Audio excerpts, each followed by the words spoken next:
Hi, എല്ലാവർക്കും enjoy life മീഡിയയുടെ പുതിയൊരു വീഡിയോയിലേക്ക് സ്വാഗതം. ഇന്നതേ ഞാനൊരു മാങ്ങയുടെ റെസിപ്പി ആയിട്ടാണ് കേട്ടോ വന്നിട്ടുള്ളത്. ഇപ്പം നമ്മുടെ മാങ്ങയുടെയും ചക്കയുടെയൊക്കെ സീസൺ ആണല്ലോ. അപ്പോൾ ചക്ക വെച്ച് നമ്മൾ ഓൾറെഡി ഒരു കറി ചെയ്തിട്ടുണ്ട്. അപ്പോൾ ഇന്ന് മാങ്ങ വെച്ചിട്ടൊരു റെസിപ്പി ഉണ്ടാക്കാമെന്ന് കരുതി. ഇപ്പം നമ്മുടെ വീട്ടിൽ അതിൻ്റെ മാങ്ങയാണ്. ഒരുവിധം മാങ്ങയൊക്കെ പഴുത്തിട്ടുണ്ട്. അപ്പോൾ പച്ച മാങ്ങയുടെ കറിയാണ് ഞാൻ ഉദ്ദേശിച്ചത്. പക്ഷേ ഇതൊക്കെ ഒന്ന് വിളഞ്ഞ് കാണുമെന്ന് തോന്നുന്നു, നമുക്ക് മുറിച്ച് നോക്കുമ്പോൾ അറിയാം. അപ്പോൾ ഇന്ന് നമുക്ക് മാങ്ങ വെച്ചിട്ട് നല്ല അടിപൊളി ഒരു കറി ഉണ്ടാക്കാം. എല്ലാവരും മുഴുവൻ കാണണം. അപ്പം നമുക്ക് എങ്ങനെയാണ് ഈ കറി ചെയ്യുന്നതെന്ന് നോക്കാം. ഇതൊന്ന് മുറിച്ച് നോക്കാം നമുക്ക്, പച്ചയാണോ വിളഞ്ഞിട്ടുണ്ടോ. ചെറുതായിട്ട് വിളഞ്ഞ മാങ്ങയാണ്, കുഴപ്പമില്ല, അധികം മധുരമൊന്നും ആയിട്ടില്ല.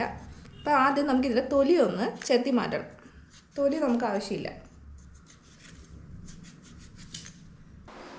മാങ്ങയൊക്കെ നമ്മളിത് തൊലി കളഞ്ഞെടുത്തിട്ടുണ്ട്. നന്നായിട്ട് വിളഞ്ഞ മാങ്ങ കേട്ടോ. ചെറിയൊരു മധുരം കൂടി ഉണ്ടാകുമ്പോൾ ഒരു പ്രത്യേക ടേസ്റ്റാണ്. അപ്പോൾ ഇത് നമുക്കിനി ചെറിയ കഷ്ണങ്ങളായിട്ടൊന്ന് കൊത്തി അരിഞ്ഞെടുക്കാം. അല്ലെങ്കിൽ മിക്സിയിലിട്ടൊന്ന് കറക്കിയെടുക്കുകയോ ഗ്രേറ്റ് ചെയ്തെടുക്കുകയോ എങ്ങനെയായാലും മതി. ചെറുതായിട്ട് ഒന്നിതിനെ നമുക്ക് അരിഞ്ഞെടുക്കാം, അല്ലെങ്കിൽ നമുക്ക് ഗ്രേറ്റ് ചെയ്തെടുക്കാം. മാങ്ങ നമ്മളത് ചെറുതായിട്ട് ഒന്ന് ഗ്രേറ്റ് ചെയ്തെടുത്തിട്ടുണ്ട്. ചെറുതായിട്ട് മുറിച്ചാലും മതി, അല്ലെങ്കിൽ മിക്സിയിലിട്ട് ജസ്റ്റ് ഒന്ന് ക്രഷ് ചെയ്താലും മതി. എന്തായാലും ഒന്ന് പൊടിയായിട്ട് നമുക്ക് അരിഞ്ഞ് കിട്ടണം. ഞാൻ പറഞ്ഞില്ലേ, നല്ല വിളഞ്ഞ മാങ്ങയാണ് കണ്ടത്. നല്ലൊരു ചെറിയൊരു യെല്ലോ കളറുണ്ട്. എന്നാൽ ഒരുപാട് മധുരമൊന്നുമില്ല, ചെറിയൊരു മധുരമുണ്ട്, ചെറിയൊരു പുളിപ്പുമുണ്ട്.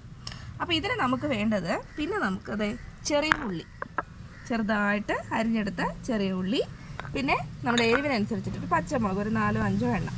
ഇതിന് കുറച്ച് മധുരം ഉള്ളത് കൊണ്ട് പച്ചമുളക് 4-5 എണ്ണം ചേർക്കണം കേട്ടോ. അപ്പോൾ ഒരു പ്രത്യേക ടേസ്റ്റാണ്. പിന്നെ നമുക്ക് വേണ്ടത് തേങ്ങാപ്പാലാണ്, തേങ്ങയുടെ 1/4 പാല് കുറച്ച്. ഇനി നമ്മൾ എടുത്തു വെച്ചിട്ടുള്ള സാധനങ്ങളൊക്കെ നമ്മുടെ ഈ മാങ്ങയിലേക്ക് ചേർത്തിട്ട് ഒന്ന് മിക്സ് ചെയ്ത് കൊടുക്കാം. അത് നമുക്ക് ചെറിയ ഉള്ളി ചേർത്ത് കൊടുക്കാം.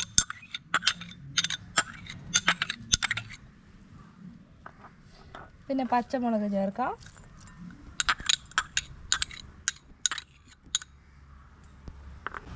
ഇനി നമ്മുടെ മാങ്ങയിലേക്ക് ആവശ്യത്തിനുള്ള ഉപ്പിട്ട് കൊടുക്കാം. ഉപ്പ് ചേർത്തിട്ട് നന്നായിട്ടൊന്ന് മിക്സ് ചെയ്ത് കൊടുക്കണേ. നമുക്ക് ഇങ്ങനെ വേണമെങ്കിലും ഉപയോഗിക്കാം. ഇതിൻ്റെ അകത്ത് കുറച്ചൊരു വെളിച്ചെണ്ണയും കൂടെ ഒഴിച്ചാലും നല്ലൊരു സലാഡായിട്ട് നമുക്കിത് ഉപയോഗിക്കാൻ പറ്റും. ഇനി നമ്മൾ എടുത്തു വെച്ചിട്ടുള്ള തേങ്ങാപ്പാൽ ഇതിലേക്ക് ചേർത്ത് കൊടുക്കാം.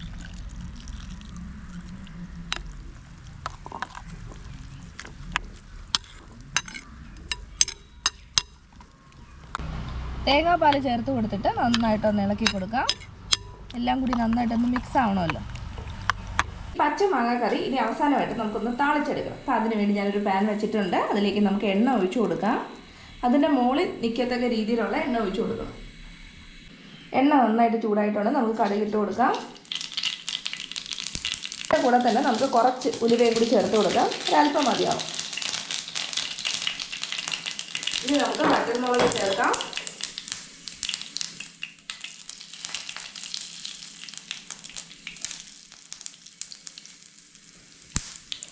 അതിൻ്റെ കൂടെ ഒരു 2 തണ്ട് കറിവേപ്പില കൂടി ചേർത്ത് കൊടുക്കാം.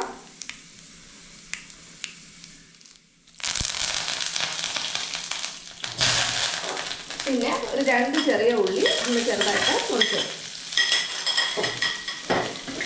അത് നന്നായിട്ടൊന്ന് ഒരു ഗോൾഡൻ കളർ ആവുന്ന വരെ നമുക്കൊന്ന് വറുത്തെടുക്കാം.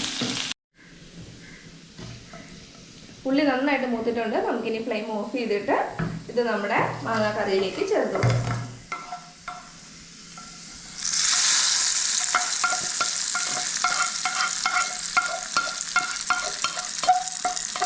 എല്ലാം കൂടി നന്നായിട്ടൊന്ന് ഇളക്കി കൊടുക്കും.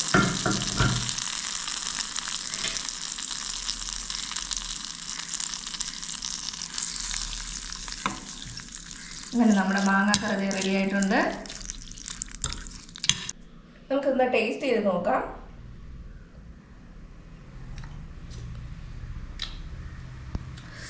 ഉപ്പുണ്ട്, പുളിയുണ്ട്, മധുരമുണ്ട്.